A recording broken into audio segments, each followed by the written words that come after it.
Alan, I want to ask you about, I think, some of the skepticism that even Christians have about talking about angels and demons, or even believing in angels and demons, is we don't seem to be able to detect their activity. At least we think we can't detect them. What would you say to somebody who said that? Yeah, that's a legitimate question, I think. A couple of points are helpful. One is, if you believe in a good God, logic demands of us to believe in a bad devil. Physics says for every action, there's an equal and opposite reaction. And I'm not suggesting God and the devil are equal, but there's clearly a spiritual conflict in the earth, whether you believe in it or not. And so if we're going to believe in angels, then I think we have to understand there's a corresponding expression of spiritual power that is evil. And the simplest diagnosis to me, I mean, it certainly starts with Scripture and all the principles we can determine from reading and studying and learning there, but that's not always a complete narrative.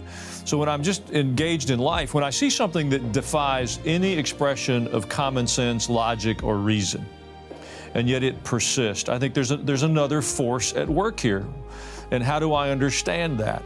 Maybe sometimes it's chemical. Maybe sometimes it really is emotional instability. I mean, it's some physical, chemical.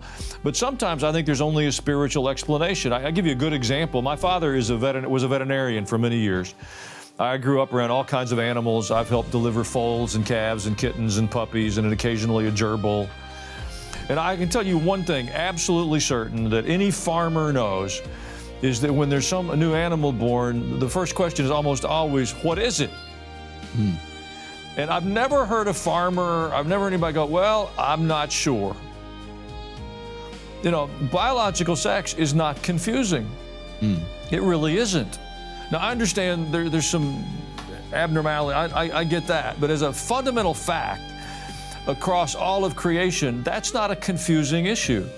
And so when I see a culture totally bewildered, that lacks the courage, when I hear the medical staff at Vanderbilt Medical Center say they're practicing gender mutilation on children and students because it's highly profitable, that's an expression of evil. And there's something involved. Physicians take an oath to first do no harm.